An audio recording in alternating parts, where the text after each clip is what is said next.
juda ochiq bo'lmaydi. Nima desa yo'q demasdi. Biroq yordam kerak bo'lsa sirasi yo'q demay turib jo'natardi. Bolalarga qarab birontasiga hatto gapirmagan. Oxirgi safar men bir oy oldin ko'rganman. 3 kun oldin söylashdim. 3 kun oldin söylashdim.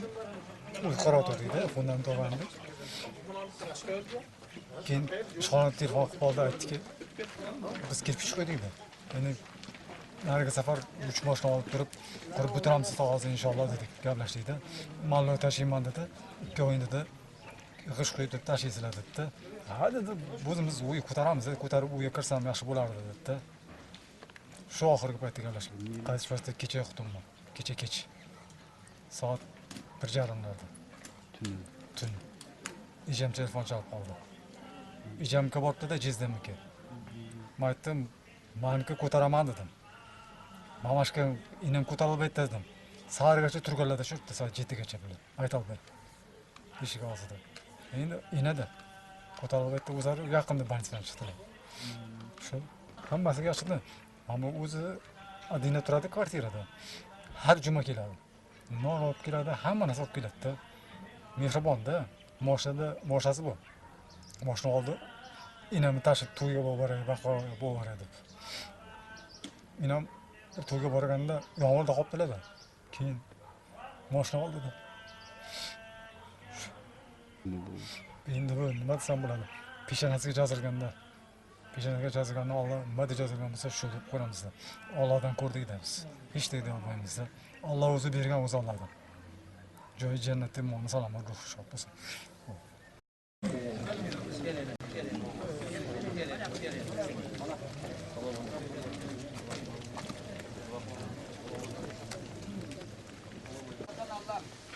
Allah Teala şu özünün yerini yerini koruyayım deb ötken biz duanımızda Allah Teala rahmat kılsın, eylerini cennet kılsın, kabirlerini değişim bakçalardan.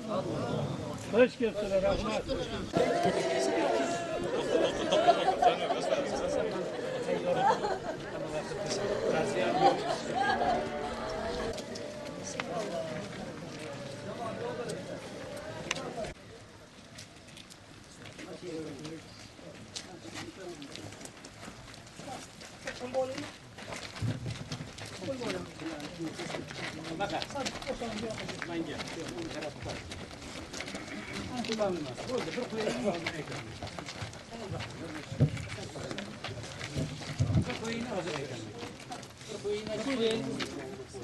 Nasıl sen alayım mı?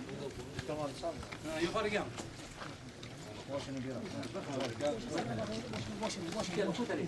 Boş tarafını.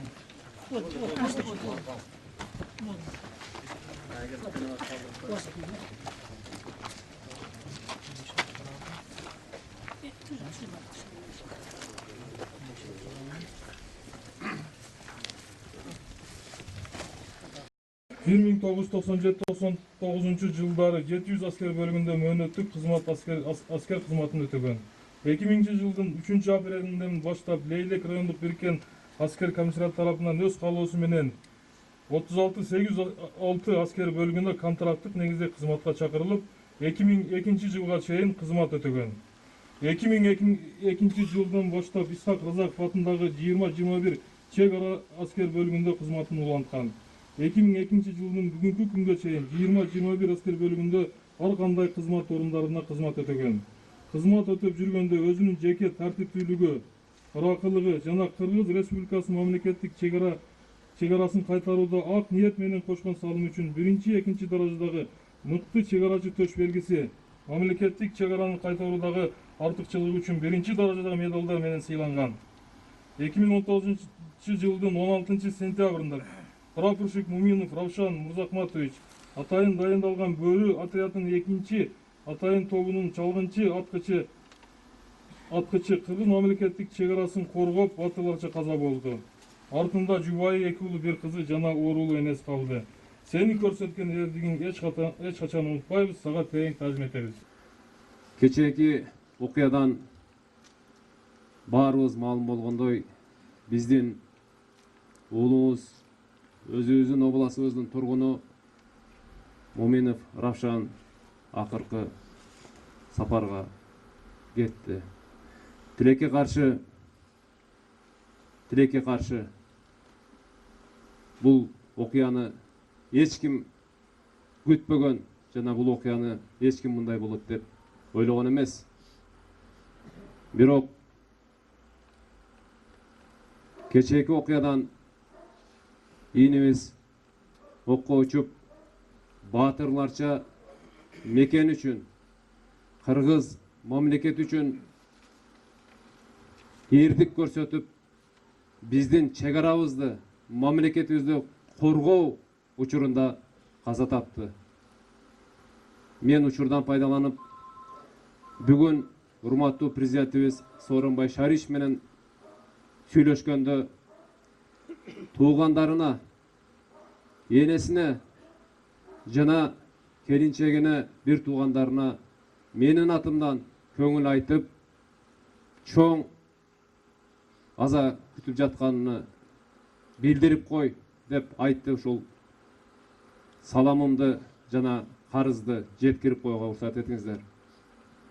Урматтуу президентибиз дагы биздин ушул уулубуз мамлекет үчүн эрдик менен каза болгонуну баса белгилеп, Кудай буйрса, мамлекетибиз тарабынан үй бүлөсүнө жана уулдарына сөзсүз түрдө камкордук алабыз деген сөзүн айтып кетти.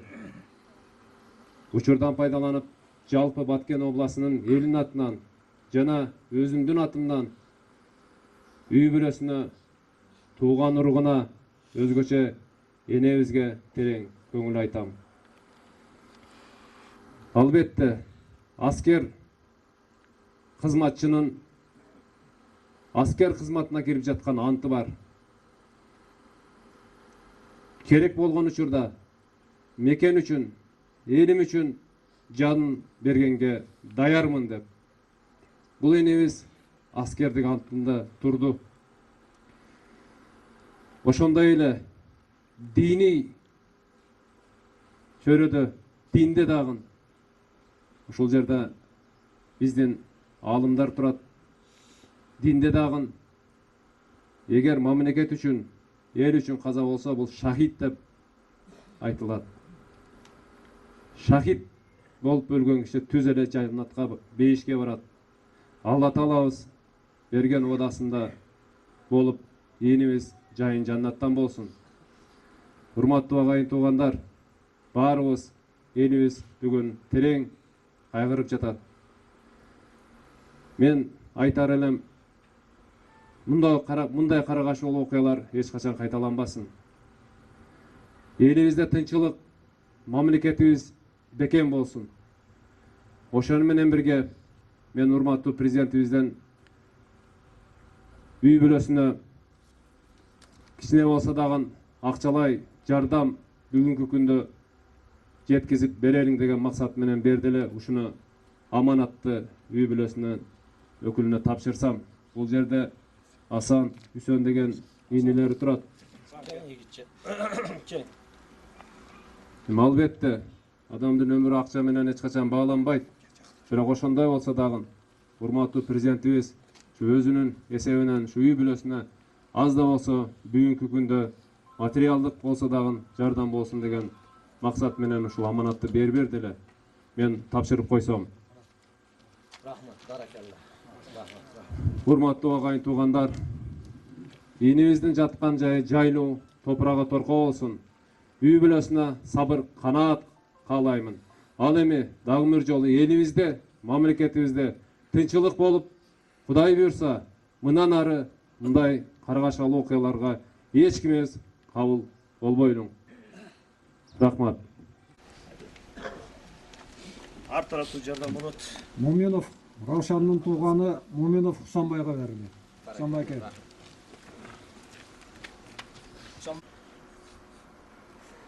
Сау болыңыз. Кейіне үшін рахмат.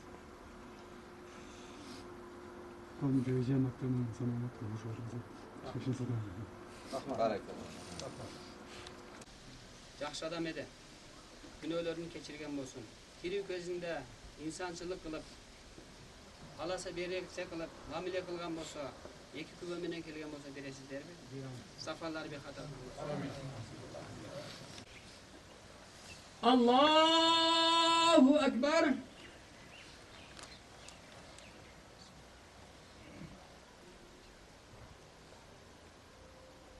Allahu Ekber.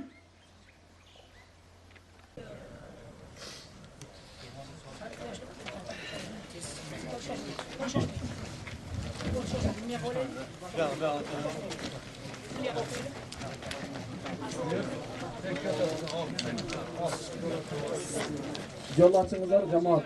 İş beylikə yol açыңızlar.